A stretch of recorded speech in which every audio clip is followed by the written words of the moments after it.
Hey everyone, Earl Foote, founder, CEO of Nexus IT, coming to you here from Nexus HQ in downtown Salt Lake. Look, we've had a lot of inquiries coming in from clients and other organizations who have a heightened sense of concern around evolving cyber threats, particularly with the conflict going on between Russia and the Ukraine, and the cyber incidents that were taking place in Ukraine prior to infiltration of the Russian troops into Ukraine.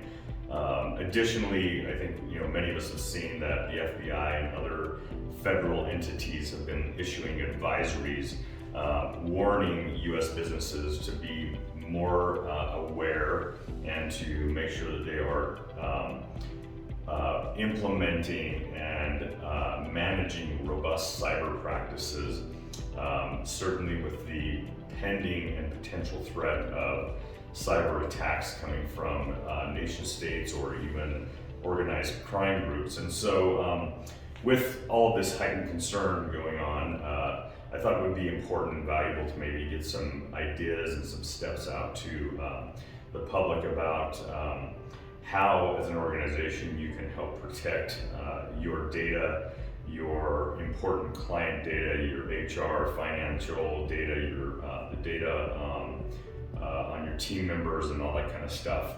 And so, first of all, I should just say that having a robust cybersecurity and/or compliance practice, which are really two different things, but either one involves a very complex, multi-layered approach.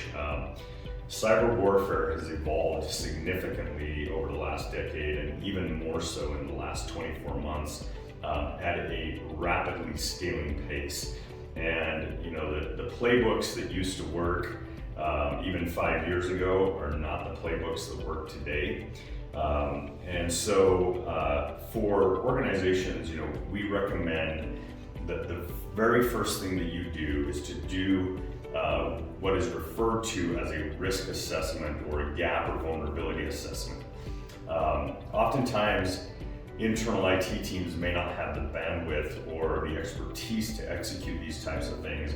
And so if you don't have an internal IT team, or your current IT team, it's beyond their breadth of capabilities or the time that they have available, and frankly, sometimes you need an independent third party to look at these things for you. Anyways, the very first thing you want to look at doing is doing an in-depth risk assessment. Off of that risk assessment, you will create a remediation plan, because you're going to find gaps in your security practices, you're going to find vulnerabilities, and you're going to create a remediation plan. And you need to start working on that remediation plan, choosing lowest hanging fruit and highest priorities up front. The most severe vulnerabilities first. You start tackling those things one at a time, and you can phase them over months or weeks. I wouldn't recommend years in the current environment, but you can phase those things. Out of your risk assessment, you're going to also create what we refer to in the industry as a written information security program. That written information security program then really shores up what all of your policies, procedures, practice, and controls are, and how those correlate to the people in your organization as well. Those are generally mapped to an accepted framework such as NIST or CIS-20 or CMMC. There's several different security or compliance frameworks that professionals like us use to map security controls and compliance programs to. And so you do that written information security program. You also need to educate your team about that program and what it entails. In fact, generally a big part of that program is ongoing employee education, cyber education, and compliance education. In fact, in today's world, studies show that about 95% of breaches involve human error or sometimes malicious insiders that are clicking on something that they shouldn't, opening an attachment that they shouldn't, or sometimes nefariously allowing an attacker into an environment.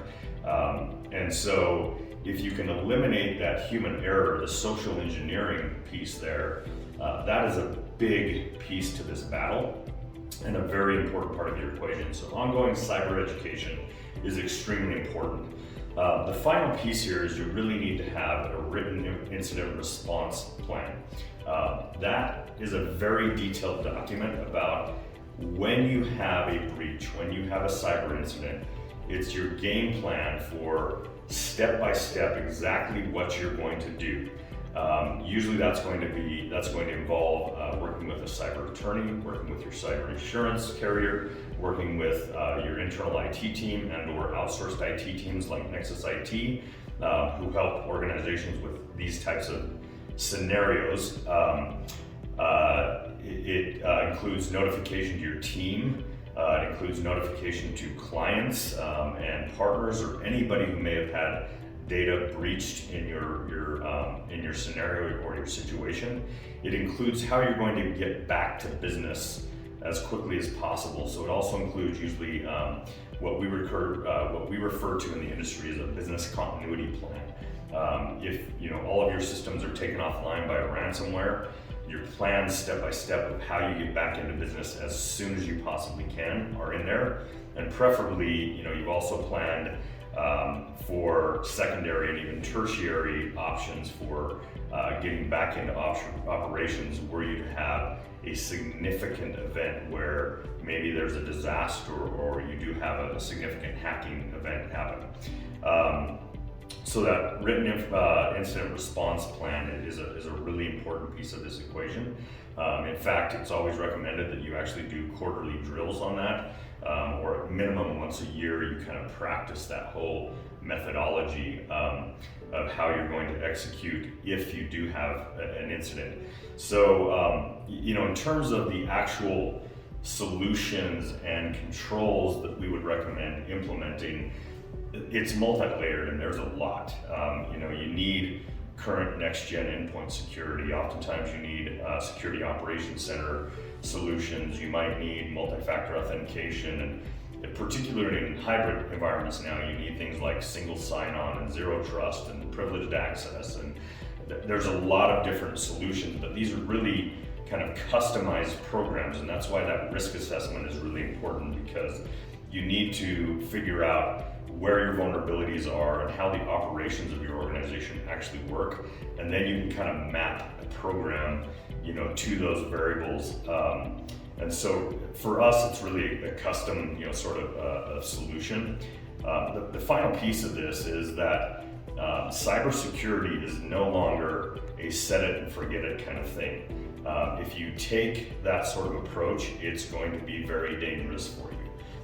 Cybersecurity and compliance at this point have to be managed on an ongoing basis.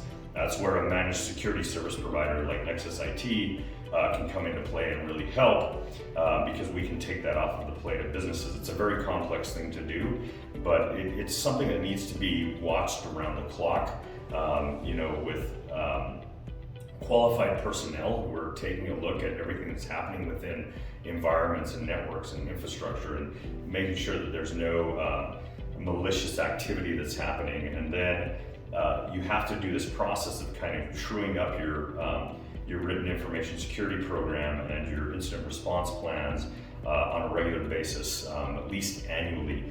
And so it's not set it and forget it. You got to have controls. Those controls have to be monitored, and it's got to be an ongoing thing, particularly that cyber education piece that we talked about earlier. So those are some of the quick recommendations we have on how you can address some of these concerns that are emerging right now.